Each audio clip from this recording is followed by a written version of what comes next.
let's do this. I'm gonna do this first.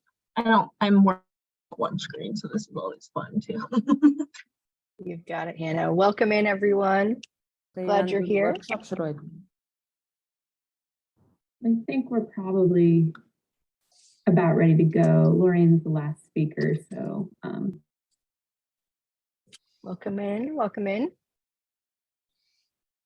For those of you right on time, we're glad to have you. If you're coming in, please mute yourself if you're not muted. Wonderful. We'll give people a few minutes to join before we start. We're glad you're here.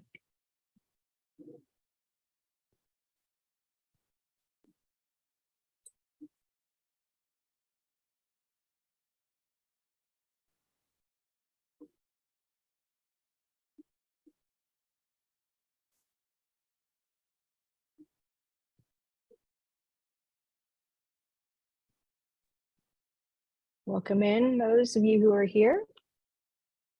I'm giving people a few more minutes to join before we start.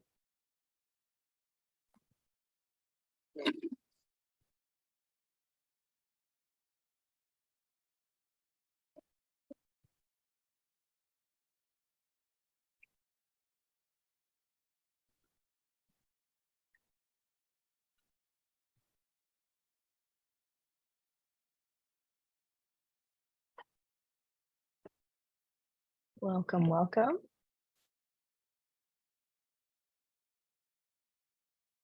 Should have some elevator music, I guess, but welcome, glad you're here. We're giving people a few minutes to join, maybe one more, and we'll start MIT time. Keep hanging in there.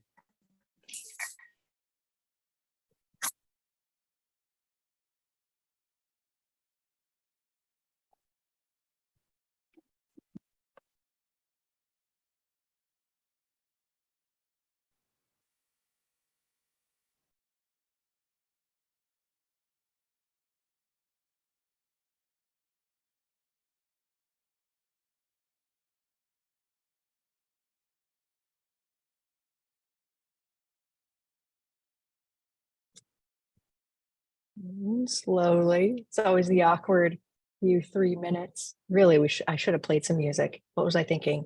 Or we could have had somebody sing. That maybe would have been a good idea. A few more Jeopardy music. There we go. There we go, Hannah. Yes, yes. I'll give a few more seconds here. I know we'll have people kind of trickle in as we start. A few more seconds, and then we'll give it a go. As we wait, I would like to encourage you to turn your cameras on. Would love to see your smiling faces or not smiling. Yes, getting a few. I like it. I like it. Props to you guys. Extra points. I like it. Like to see the faces. So good. Well, hello and welcome to the 2023 Intellectual Property Speaker Series presented by the MIT Technology Licensing Office and MIT Libraries. Today's session is the Tech Transfer Internship at MIT, Marketing and More. My name is Robyn, the Communications and Marketing Manager for the TLO, and I'll be your host today. A quick plug for our IP Speaker Series. There are 10 sessions remaining.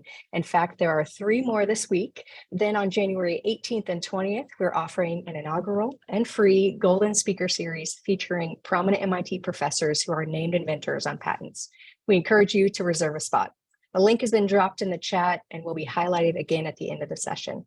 Just a few housekeeping comments. Please stay on mute, but again, we would love to see your faces. So, and we'd also love for you to engage us in chat. So to start it off, where are you calling in from? I'm calling in from Boston, Massachusetts, but drop in the chat where you're at. We do encourage questions throughout the session, but if your question is larger in scope and what is being talked about, please hold off until Q&A at the end of the session. And finally, we are recording today and we'll be posting the recording and slides online after the series concludes, but we will drop those in the chat as well if you'd like to follow along. So with that, I will turn it over to our panelists to give their own introductions. Hi, everybody. My name is Jared Lipsey. I am a senior at Brown University studying neuroscience, and I'm one of the marketing interns here at the TLO. Thank you for coming. Hi, I'm Hanna Chastain. I am also a marketing intern. I am a senior studying biological sciences at Wichita State University in Wichita, Kansas. Hi, everyone. I'm Will Howland. I'm a PhD student in chemistry at MIT, just wrapping up my thesis these days, this month. Yes, good to see you all. Hi, everybody. My name is Stephanie Head. I'm calling in from Chicago, Illinois, where I recently received my master's degree from Northwestern University and my undergrad from the University of Mount Union in Alliance, Ohio. Glad to have you all here.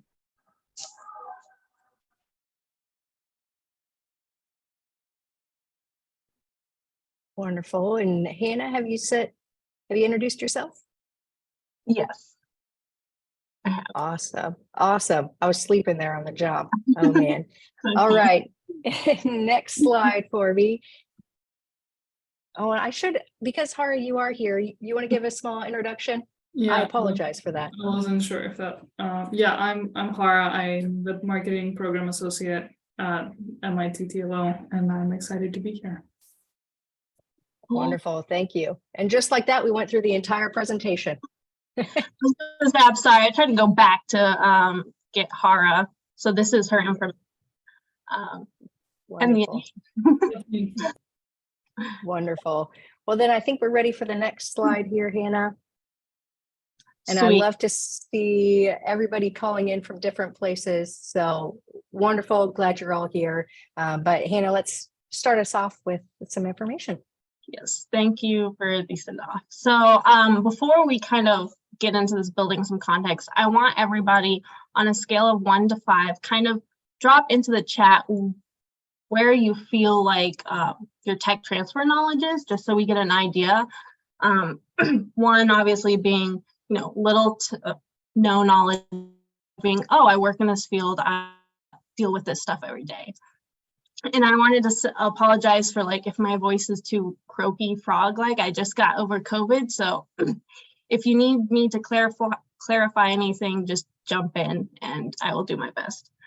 So before we get into necessarily what we as marketing interns do, I think it's really important to build some context so that you have an understanding of why what we do here at the TLO is so important, even as an intern. So the main questions I'll be hitting are, what are patents at a basic level? What is tech transfer? And specifically, what is its role in universities such as MIT? So if you want to think of, oh, go ahead. Do we have a question? I know Brad Long. I think we got someone off mute. You're good, Hannah. Okay. So if you want to think of your invention and you're trying to build a protective fence around it, you can build those fence posts with 3 different types of intellectual property: copyrights, patents, or trade secrets. And so most relevant to our discussion here today are patents, and it's most often what you think of when you think of a traditional patent. It can cover a method, a composition of matter, or any just physical object. And more specifically, there's 2 types: design and utility. I think design is pretty self-evident. It just covers the ornamental design of something. And a utility often is 50 plus pages, and it goes into depth, and it has what's called claims that are really the fundamental legal structure for your patent and invention. And so to even begin this patent game, you have to pass these 3 basic requirements. So as a MIT inventor or student or alumni, for example, you might ask yourself, hey, I have this thing, and I'm pretty sure it passes new, novel, and non-obvious requirements for patenting. Because if you don't pass those, you're going to get hit with what's called a 102 and 103 by the USPTO just right off the bat.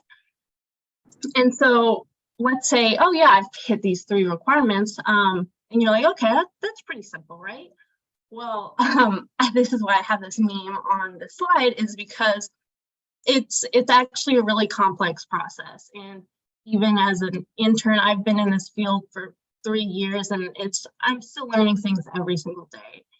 And so that kind of brings me to the next slide to kind of illustrate, for example, what the timeline for these things might be.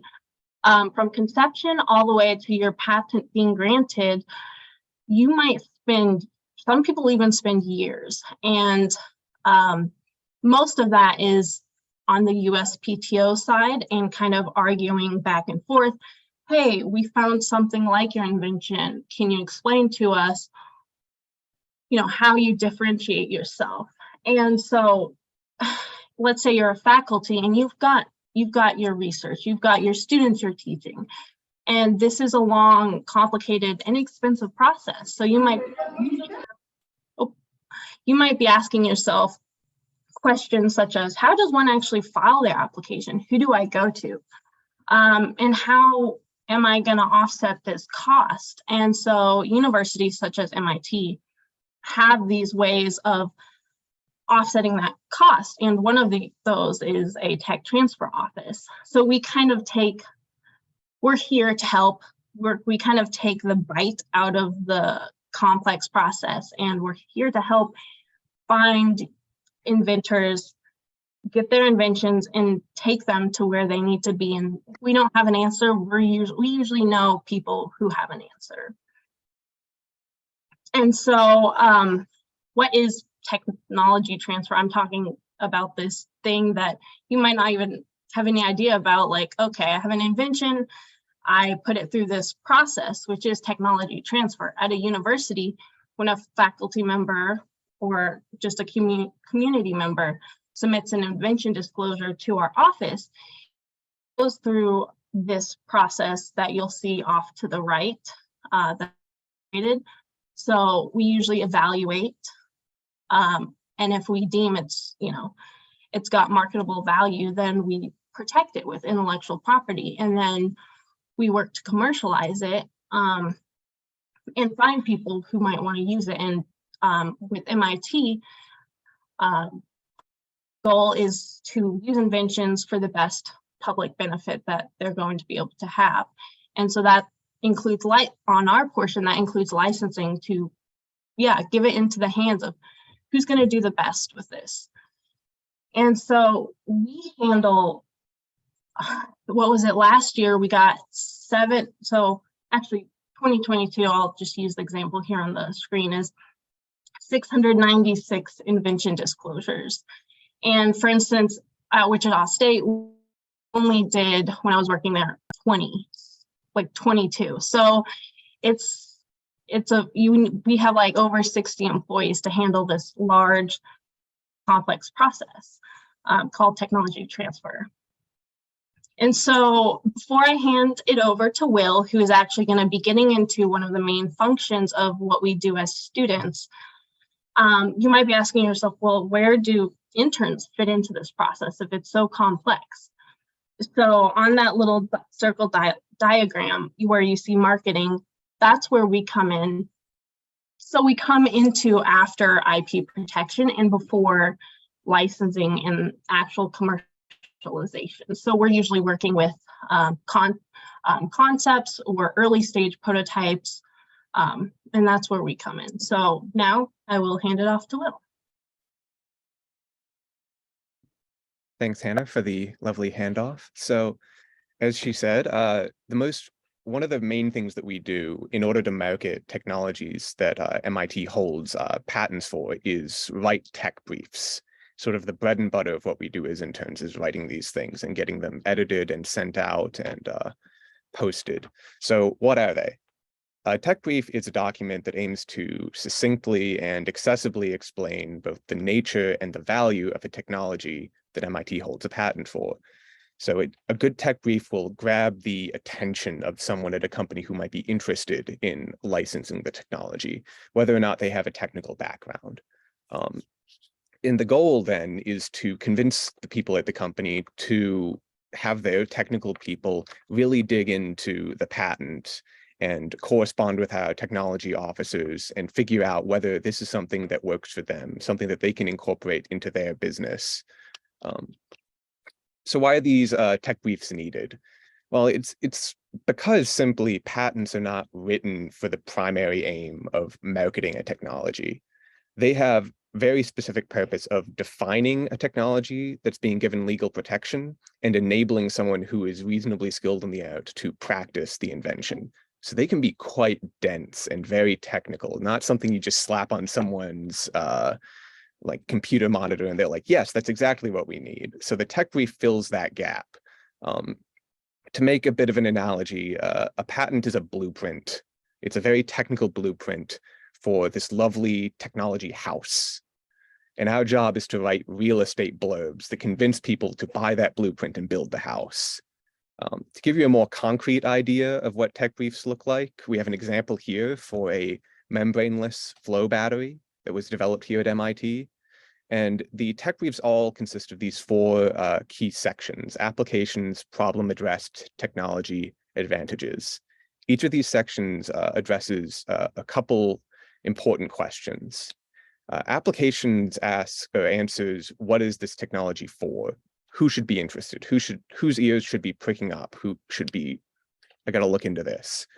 In this case, this technology you can see in the brief is meant to increase the durability and reduce the costs of flow batteries, which are useful for large-scale energy storage. So if you're a company that works in these areas, if you're doing large-scale energy storage and you didn't think flow batteries were for you because of those problems, maybe this technology is for you. Or if you're someone who already works in flow batteries, maybe you can make them better by using this technology. Moving forward, we clarify what's wrong with the existing technologies and problem addressed. Here we mention that current flow battery technologies require these costly ion permeable membranes that have to be replaced fairly consistently. And this really drives up the costs of operating flow batteries. So what do you do about it? The technology section describes obviously the technology that MIT holds the patent for. How does it work and how does it address the weaknesses of the existing technology? Don't need to get into it too much here, but this technology uses basically just a solid porous material that helps exploit the natural properties of the electrolytes, the solutions inside the battery, to replace the permeable membranes. And these don't require as much replacement. And then finally, of course, advantages. Too long, didn't read. What does it do? What's it for? So we hit the key points. This eliminates the requirement for a costly ion permeable selective membrane in the flow battery, and it's able to maintain high charging and discharging currents. So hopefully someone who's in this area, who sees this tech brief, it's motivated, great, I'm going to send this patent along to our technology people. We'll get in touch with MIT. Let's see if we can bring this out into the real world and make it a better place. I see we have a question in the chat. I'm sorry, I'm not familiar with POC as an acronym, Neelam. Proof of concept. Oh, Yeah. proof of concept, okay. Sorry. Yeah, we absolutely, we list things that are possible applications. I think a lot of the technologies, if the technical aspects have been demonstrated, if you can imagine that it could be applied, then that's not necessarily something that we focus a lot. I know in my position as a PhD student in a chemistry lab here, we'll come up with sort of the basic principles and say, well, this could be used for this. We don't do a whole lot of the development there necessarily. Some labs do more, but. Thank you. Thank you for the question. Right, so that's tech briefs. Does anyone have any more questions on those?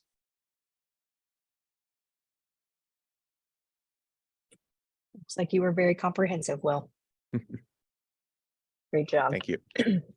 I will add on briefly. Thank you so much, Will, for giving us that overview.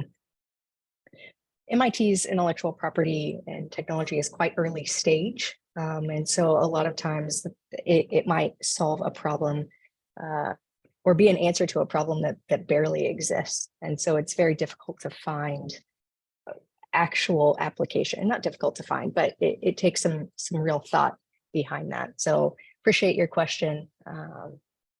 And another question here, are technologies already fully developed on that point? Do you mean, could you explain on that point? Whoever asked that. Hello, everyone.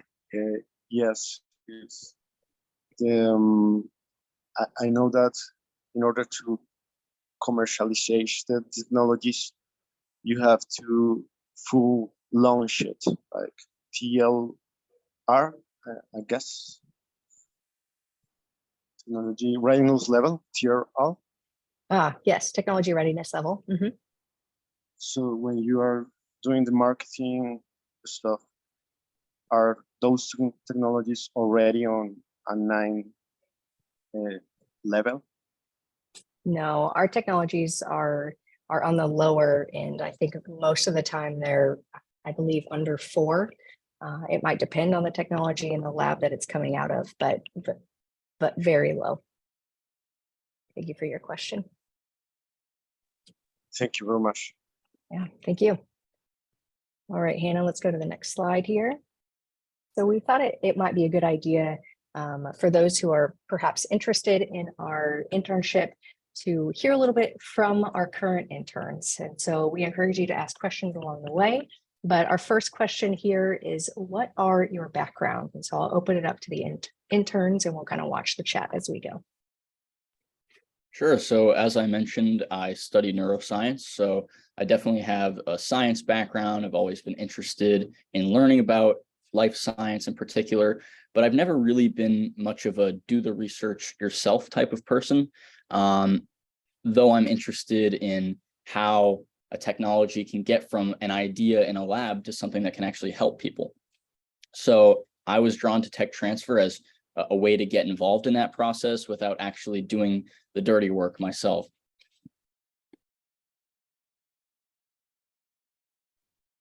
Nice. So I'm kind of along the similar lines. So biological sciences, and coming into university, I had no idea what tech transfer was. If you would have asked me, like, I was like, what the heck is that, you know? And I'm still learning, honestly. But so I came in and I was kind of dead set on like, oh, I'm going to be like an engineer. And I still want to pursue that engineering degree for my master's eventually. But my PI that I was working on a project with for a diagnostic device for speech disorders, so like, hey, Hannah, why don't you come and do this new venture competition? And I don't know how she convinced me to do it, but I fell in love with it because something that kind of rang and has stuck with me to this day is that she told me during the competition. She was like, it doesn't matter how great an idea you have, you got to be able to sell it to people and find who needs it, and you got to find the essence of that invention and why do you need it and who needs it. And that's always kind of guided my career path now. And everything I look at, I kind of, those two questions guide me. Yeah, as I mentioned, I'm a current PhD student. I'm wrapping up a PhD, so I've been doing what Jared described quite aptly as the dirty work. It's very literally, if you see my lab coat. So I've learned that what I loved most about science and technology through undergrad was learning about lots of new different things and understanding how all sorts of different technologies work. As much as I've appreciated, especially the perspective that I got from spending 5.5 years drilling down on one single point, I've been attracted to technology transfer into intellectual property by the prospect of being able to sort of skim the cream off of everyone else's hard work and learn about all the cool stuff that, say, all the labs at MIT develop. Yeah, Will, I wholeheartedly agree with you there.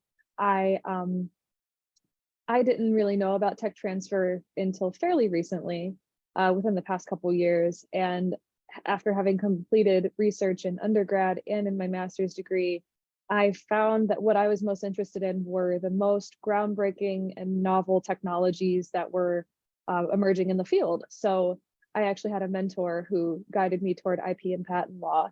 And I thought it was, after learning about it, was the most interesting thing I had come across, even after having been in the lab and studying a realm of different possibilities. And I will say in my undergrad, I studied biology and Spanish, and my master's degree was in reproductive medicine. So I kind of had trouble nailing down one field that I wanted to work in.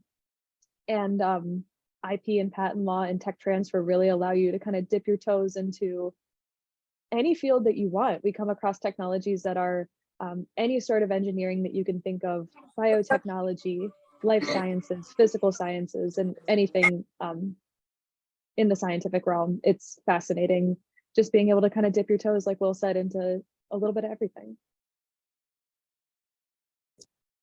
Wonderful. Thank you all for those comments. Let's go to the next question here, Hannah. Now, as you were thinking about tech transfer, what were your alternate career paths and how did you specifically transition into tech transfer? So for me, when I started into college, I was thinking maybe I'll be pre-med, who knows? I was sort of on the fence. And the more I just went through college, the more I was still unsure.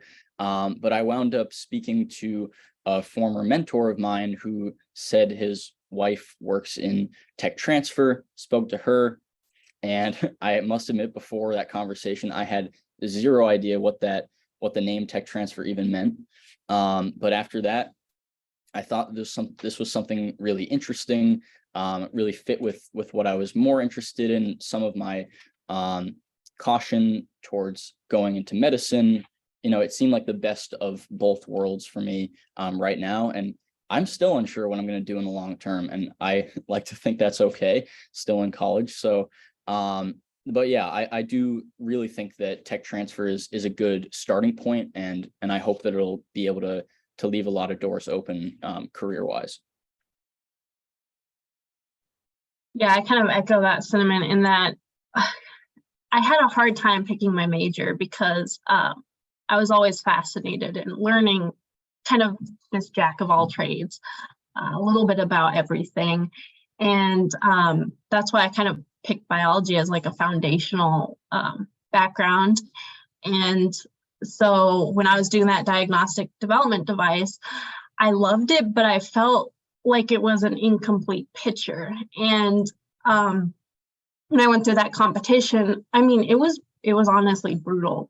I had points where people were like, we have no idea what you're talking about. And so I learned that I had to like tailor my pitch, quote unquote, to different audiences, because I was speaking to investors, venture capitalists. I was speaking to IP lawyers. I was speaking to people who were concerned about FDA regulations and regulatory pathways and clinical trial stuff. And so while it was hard, I found myself wanting more. And one of those people who had questioned me was the director of the tech transfer office at WSU. And so as a sophomore, I entered into tech transfer, and I loved it. And what I did at WSU was, for instance, even though I'm a biology major, I saw most of the things we covered were aerospace and mechanical. And it expanded my knowledge so much. And then when I came to MIT, here I am on the groundbreaking work in biological sciences and other areas of science. And I really find it fascinating, because every day every week I'm looking at new inventions. I'm getting to talk to new faculty members, and I'm learning so much, and I love it. Yeah, in my position, I was sort of trying to think of things as sort of a spectrum of how technical and narrowly down the research rabbit hole you are versus pulling off of that. So I've seen people go through chemistry PhDs and go into a variety of different areas, but sort of the extremes are like business consulting and academic chemistry research. And then you have like industrial chemistry research, but all of that's bench research. You're sort of at the whims of what nature doesn't allow to happen to work, which I'm frustrated with. So I didn't want that. But business consulting was a little bit too far away from the things that I've grown to actually love and have always loved about science. So when I first heard about intellectual property law and technology transfer as a viable career path, I was pretty immediately sold on that. So yeah, the transition, you go out and talk to people in these areas. If you're at a university right now, there probably is a tech transfer office, someone who'd be very excited to talk to you about it. I eventually found the TLO, where I've been able to really dip my toes into it and find that it's very much in line with what I had hoped it would be. Yeah, I had a couple alternate career paths, and I will say I am one of those people that likes to have a very solid plan going forward, but getting used to the discomfort of not having a plan has been part of my goals and in the coming years. So one of the things that I would like to have done in an alternate career path was I was going to be a urologist or a pediatric OBGYN. And I know that is so far away from what I'm doing now, and I'm thankful for that. But my master's degree, like I said, was in reproductive medicine. So like Will said, I was really getting into that rabbit hole of research and into that side of academia. And I saw myself going down this path. And, you know, I purchased all the books to study for my MCAT. I was sitting here studying one day and I said, this really just doesn't seem like my interest anymore, even though in a previous life, I had decided that I wanted to be a medical doctor. And going forward, after I learned about tech transfer and IP and patent law, I've never been more sure of something that I've wanted to do. I never felt this way about medicine, and I never felt this way about garnering a PhD either. So as soon as I learned about it, it really took just that one person, that one mentor for me to say something and say, well, if you're interested in really like bringing the most novel tech and helping people in the most fundamental way possible, you should look into this, because really all tech transfer is bringing the most novel and groundbreaking inventions to the people that need it most and to the forefront of society. So in an alternate world, I know that I would be making a very good impact in being a medical doctor, but I'm glad to be where I am now. It fits much more of my interest. Impact is still the same. Well, not the same, but impact is still imminent, perhaps. All right, so the next question here is, how has the TLO, the MIT TLO, supported you in achieving your personal or perhaps professional goals? And maybe that's the internship specifically or the TLO as a whole? Yeah, for me, the first thing that comes to mind is just the people are so willing to help out and answer questions, whether that's for specific projects. If you have something that you think a certain person that you maybe haven't even spoken to before could be the best person to answer, they're more than willing to help out. And I mean, it's pretty typical at the end of a message explaining something that I might receive, please let me know if you ever want to chat, more or discuss anything career-wise. I've had over an hour-long conversation with people in the TLO. I mean, it's just with answering whatever questions came to mind, setting aside the time to be there and make it known that we're not just tech brief machines. We're not just here to churn those out, that we actually matter, and the people that have the answers to the questions that are important to us are willing to give us the time of day. Well spoken. I was gonna say, Jared, it reminds me a lot about like that one meeting we had with Mark Bath, and that was just like the biggest highlight so far, and it just satisfied like this innate knowledge, just be able to talk to people like on a human level, people who are doing this groundbreaking science, and learn from them, and in such a fundamental way. And even though it's remote, it did not feel like we were 1,000, 2,000 miles away. It felt like we were just having a cool coffee chat, and that's what I love so much about it, is that personally and for both professionally, it's very important to me that I learn all I can. Essentially, I love being a sponge, and I've really gotten to be able to do that here at MIT TLO. And no question is too stupid to ask. I have asked my fair share, and I really appreciate that we're never looked down upon or anything like that. It's a great learning environment. Yeah, I second all of that. And on top of the support we get in doing the work itself, doing it is a great way to develop skills in this area. Being sent such a diversity of cases with different technologies. I've looked at everything from new reagents for organic synthesis to quantum computing. It's all over the place, and just the practice that gives in digesting and navigating patents and synthesizing accessible formulations of the information, like Hannah mentioned, being able to tailor to a different audience has been very valuable. It's something that's going to carry forward, and being able to talk about it at job interviews for jobs in this area. Great professional aid that I've gained from working with the TLO. One of my personal goals, I'd say for my entire life, is just to keep learning. It doesn't matter what I learn, it doesn't matter how I learn it or where I learn it from. That definitely is one of my personal goals. And with this internship, everybody at the MIT TLO really supports you. Like Jared said, and the other interns have mentioned as well, no matter what your interest is or what your level of education is, I'm being given work that I feel elevates all of my skills, ones that I may not be entirely prepared for or the correct person to do, but no matter what, they appreciate the work that you do too. So you're doing high level work. They're giving you a lot of responsibility to push yourself forward and to continue learning and developing skills, whether it just be public speaking or giving a PowerPoint presentation or making an Excel sheet. Every project that you get is going to progress you in some sort of way, whether it's honing in on those skills or progressing your professional development in some way.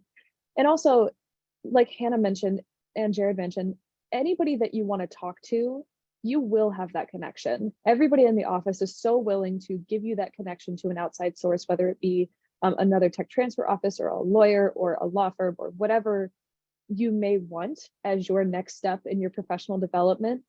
Everybody at the MIT TLO is going to help you get there. And they understand that we are students, we are still in school. And I know a couple of us here have continued education that we would like to keep pursuing. And everybody here is really supportive of that. And anything that you need done for you, they will help. Thank you all. Appreciate those responses. Now, moving on to something that is, well, I guess before we move on, there is a question in the chat. Is this internship helpful in pursuing the VC or corporate ventures path? Do any of you want to speak to this?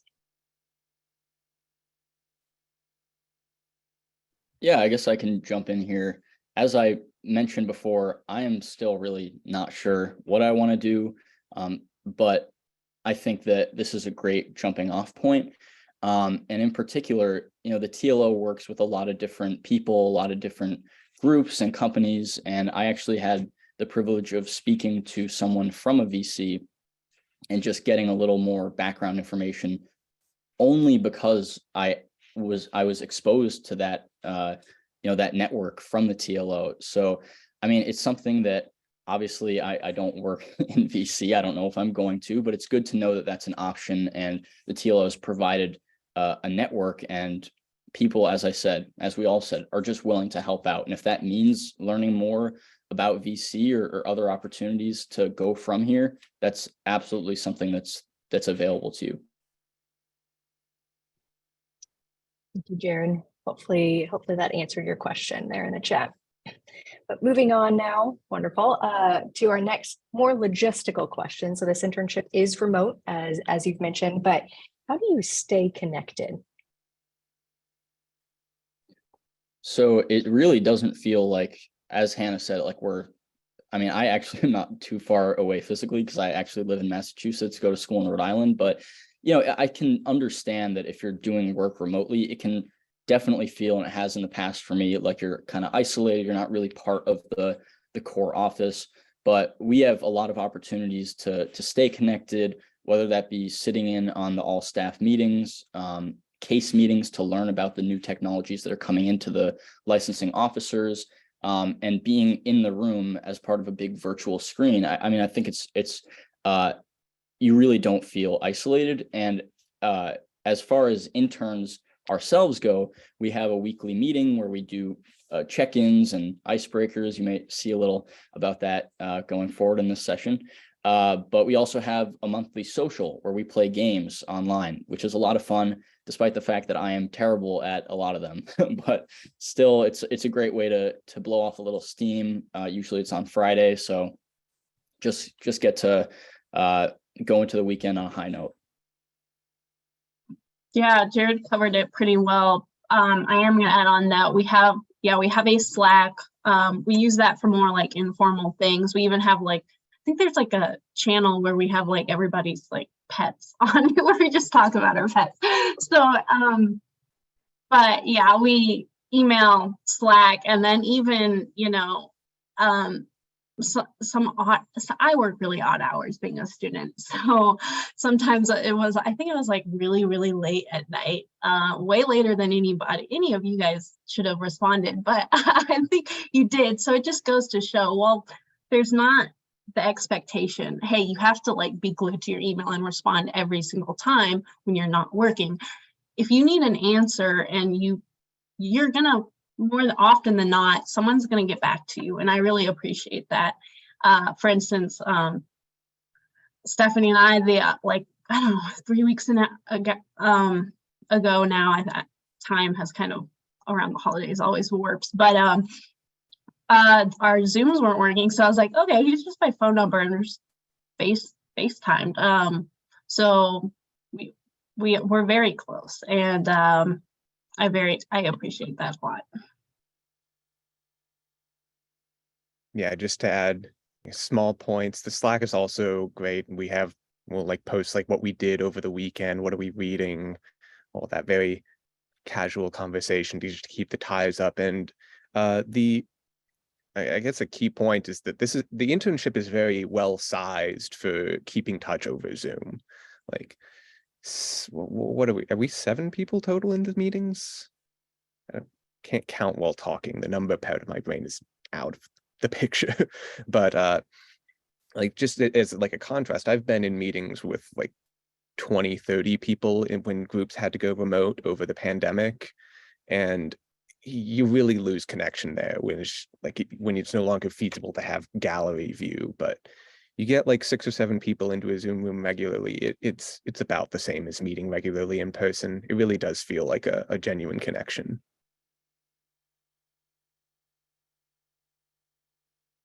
Yeah, to speak to the question that we had in the chat, is it possible to work this internship remotely? Absolutely. I know that we are very separated. Hannah lives in Kansas. I live in Chicago, Illinois. We have a couple people in Boston. Jared's in Rhode Island. So yes, absolutely. Honestly, I feel like I'm closer to the other interns and the other people in the marketing team than even some of my friends here that live 5 minutes down the road. And I think that's really cool. Over COVID, obviously, we all got very used to being remote for school and work and any other life activity that had to switch out of being in person. So absolutely, I feel like somehow, or in some ways, we can get more work done when we're sitting at our desks at home. We can really grind it out. And like Hannah said, if you have a question, people have gotten used to being remote, and we will get an answer, whether it's over a Slack channel or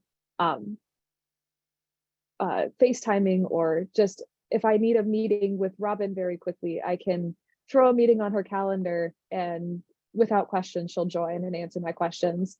And sometimes Hannah and I will be messaging at 9 or 10 o'clock at night, because like you said, we just have awkward schedules sometimes, and we just want to get back to each other and know that she may have class in the morning, so she's working later at night. So we try to be there for each other. And I don't think I've ever had a question go unanswered, which I very much so like. The communication is very strong, even though we are all remote.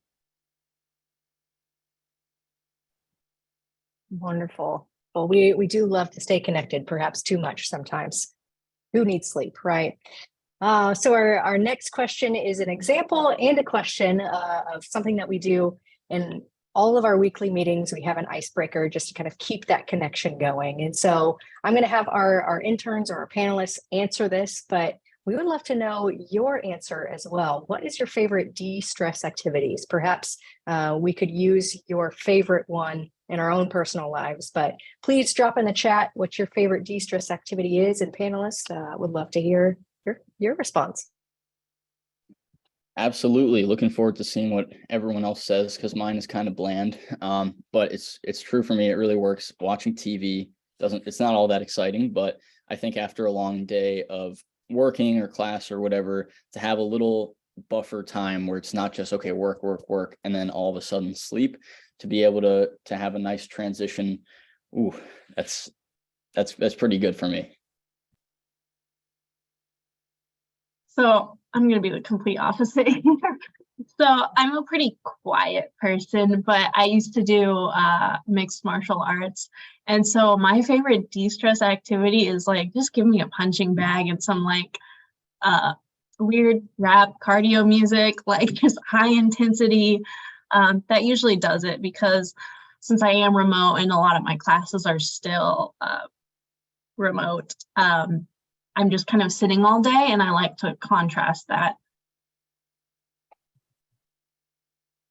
So last September, my fiance and I adopted a little 15-pound mutt to live in our studio apartment with us. So it's been fantastic for my stress levels. I'll just be sitting stressing out at my desk at home, and I'll hear a little whine behind me.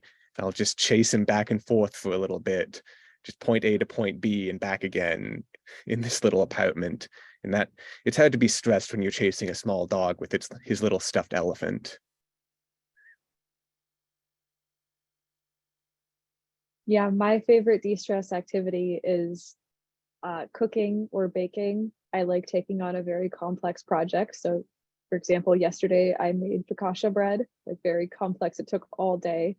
Or like Jared said, just putting on TV and zoning out. I love just putting in my earbuds, setting up my TV, and baking and cooking while I do that, and just completely forgetting that every other responsibility exists. And I love the answers in the chat here. Playing piano, climbing, I feel like I would be very stressed out. And that wouldn't be a de-stress activity for me. Walking the dog, prayer and exercise, hammocking, all great responses. I love those. Yes, I'm getting a few ideas here as well, although I think I need to get a dog to execute some of them.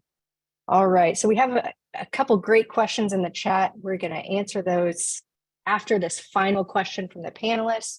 And so what is, yes, there we go. Don't need to repeat that. What skills are we learning? For me, the first thing that came to my mind was just being able to communicate dense, complex material. When I first look at a case to start creating a tech brief, there are times when I can look at the title and just say, what in the world is this? I have no idea what this technology even entails, and it feels a little intimidating at first, but to be able to actually go into the patent and dig deep and dissect what's actually being said in a lot of jargon, a lot of words that is, difficult to parse, exactly what's most important. But I think that is the skill, is being able to pull out what's important and put it onto a page. As Will was saying, just like creating a little real estate blurb. And it's really rewarding to be able to look back and think, okay, 1 week ago when I started this, I had no idea what this was even about. And now I'm able to teach someone else in depth what this technology is, what its advantages are, why it should be licensed, and so on. And I think I think and hope that that's a skill that can be transferred anywhere within and outside of the scientific realm.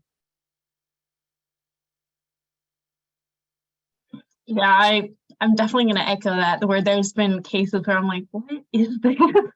And so you have to parse out that information, but we do another thing called market research reports. And I remember the first one I did, I got lost in the rabbit hole because there's so many different directions you can take with how you write and how you research things. And so finding out what's relevant and what's not, and kind of using those breadcrumbs to build the picture you want, because right, we don't know who's going to read our tech briefs at the end of the day. So we kind of have to keep that in mind to be general, but yet also kind of sprinkle in those bits like, hey, if you're in this field, you're going to know what we're talking about.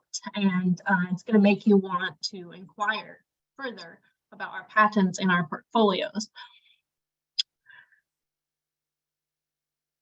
Yeah, great. Just to add on to both what Jared and Hannah said, it's being able to get all the information and identify what is the most important thing, and sort of knowing how to identify where to stop almost is one skill that I've worked on, because obviously you have access to all the information on the internet whenever you investigate any of these questions. And in my research work, in that background, I'm used to just keep going further, deeper down until the floor falls out. But you have to identify what is an efficient use of your time to accomplish the task at hand. And that's something that I've gotten a lot better at working in this internship.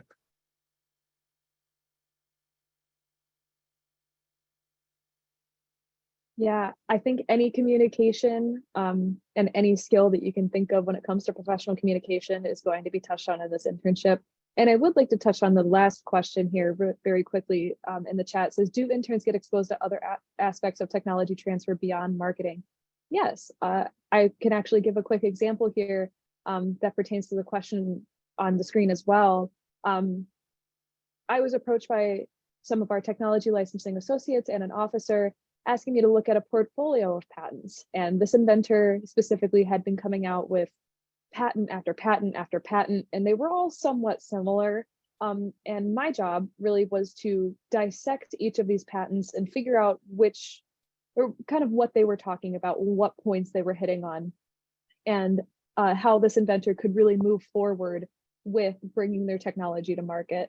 So my responsibility in that was reading a couple hundred pages, and I'm still working on it now, reading hundreds of pages of these patents, dissecting them, understanding what each individual patent is talking about, and then creating a PowerPoint presentation for the inventor, because I feel like sometimes the inventors even get lost in their science and in their research. So creating this PowerPoint and bringing it to them and saying, hey, this is what I see from an outside perspective. This is what I'm seeing in each of your individual patents, what they could be good for. Maybe there's specific claims that they're that are novel that they're claiming, and how I see you bringing this to market. So yeah, there are a lot of responsibilities. We're doing quite a number of other projects outside of just the tech briefs, just even smaller day-to-day things that can help out the rest of the TLO. So anything within the professional realm of tech transfer, we are learning. And I'm picking up a lot of new skills just based on this internship alone. Well, thank you all for your responses. Those were great. And thank you all for the questions that you sent in the chat. I know we do have a couple that have yet to be answered. And so hopefully I don't miss these. Let me scroll back up here. So there were a couple questions about the internship, the interview process. Is it full-time? Is it open to experienced professionals who are looking to switch careers? Wonderful questions. So we have, and I will drop in the chat just our landing page. Actually, let me just share my screen. That might be better. Share my screen here. To our internship application. And so on here, it's a pretty short application, but you do need a resume and a professional writing sample to complete it. We do have some eligibility requirements here. Unfortunately, that means that individuals located outside of the United States or who are not US citizens, unfortunately, based on MIT policy, we just cannot hire you as much as we would love to. It's just kind of the rules of the road that we have here. But outside of that, we do ask that you are either an undergrad a graduate student, PhD student, or a postdoc, some sort of learning. So if you're looking to switch careers, this isn't necessarily for you. We might have job openings that if you have all of the experience, perhaps it would be a good fit, like our technology licensing associates. I think we have a couple job openings that might be a good fit for you. But if you're a student, especially, we would love for you to apply. Now, is it full-time? It can be full-time if you are finished with, well, during the summer, it can be full-time. If you're a student, we want it to be part-time because we want you to focus on your education. That is the #1 priority, and we want to keep it that way. As such, we are very flexible when it comes to your work schedule. And I think all of these interns would agree that if they have classes come up, if their own personal lives change a little bit, we are open and flexible to helping them get to where they need to be, whether that's a job interview or just some personal emergency that came up, or maybe you need to walk your dog. We're understanding for all of those different things. So did I answer all of those questions? What is the application interview process? So of course, you'll need to complete this application with your resume and your professional writing sample. We will evaluate the submission, and then based on who all has submitted an application, we will send out requests for interviews, and you'll go through an interview process. Most of the time it's with me, sometimes it's with Hara and myself. After that, we decide if we're going to move forward. Now, we do like our interns to stay as long as they can. It takes a lot of time to learn the ropes and the ins and outs of what happens at the MIT TLO. And because of that, our preference is to hire interns who can stay longer than 6 months. A summer internship is great, but it can be quite challenging to get to the place where you're actually developing and executing on what you've learned. So any other questions regarding that? Did I answer those? Please drop it in the chat, or you can also unmute yourself.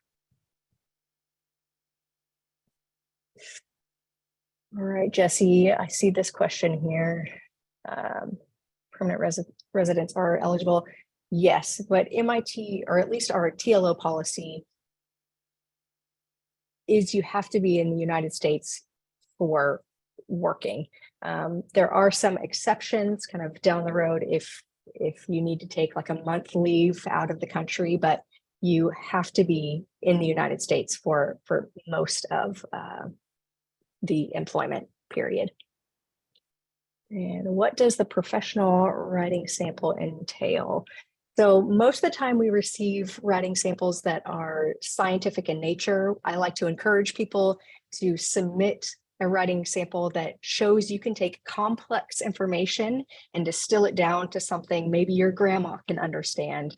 That might not mean that you've done it before. You can pull something from a previous class, but if you'd like, you can pull a patent offline and try to distill it down, like write a new sample if you'd like. Use our tech briefs as an example.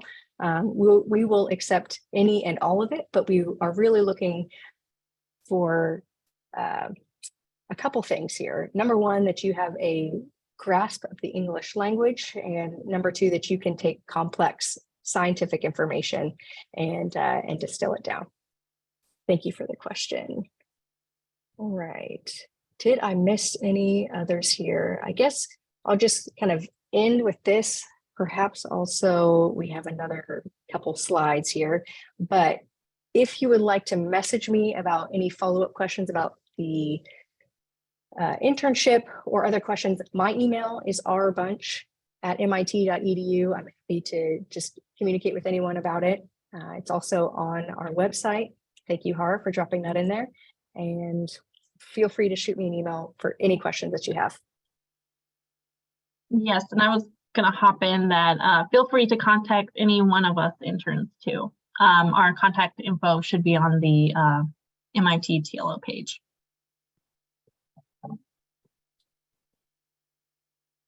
Yes. And I think we have another question. What are some groups that are good to learn about getting into tech transfer?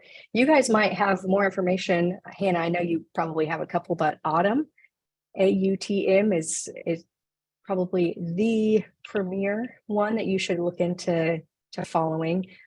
There's also Tech Transfer Central that you can look into. Just I don't know if they post about things frequently. Thank you, Hara. Hannah, are there others that I'm missing? You kind of hit the nail on the head of what I was thinking. Usually what I do with things like, I just like hashtag tech transfer or things like that on LinkedIn should be able to help you find groups or newsletters to kind of keep updated in the world of tech transfer. Well, and I would be remiss to say our own IAP 2023 sessions, they are a great resource for learning more. We have them each January. We do have, well, I think perhaps they're going to be dropped in the Slack again. Jared, thank you so much coming in clutch. So our IP speaker series, the first one is just kind of general knowledge about intellectual property and tech transfer.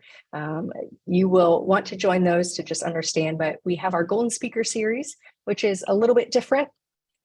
It is a great way to kind of learn from MIT professors who are prominent in the industry, who have an MIT patent, and who are just kind of walk through kind of their startup journey. And so that is in person, but there is a live web view version of that. If you sign up for our mailing list, we can be sure to send that to you as well. So thank you all. Any last questions here before we wrap up? Just a minute over. It was all great. Thank you all panelists. I think we did it. Well, thank you all. And thank you on behalf of the MIT Technology Licensing Office. It was great to see you, meet you, and appreciate all of your questions. And hopefully you apply. We would love to see your application. Bye. Goodbye. Bye-bye. Coming. Bye.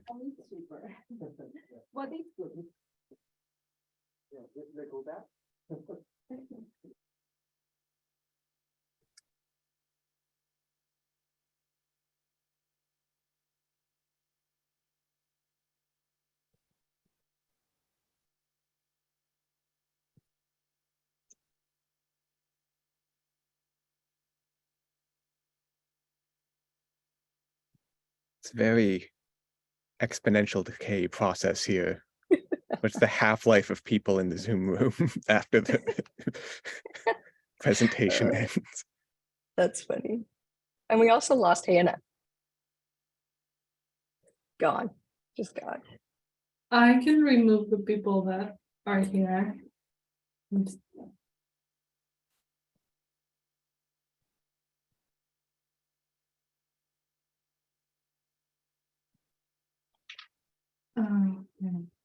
Maybe.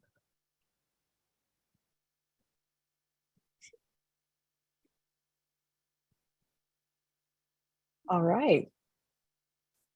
Guys, you did it. Ooh. Yeah, nice job, everyone. Oh, I'm gonna stop the recording.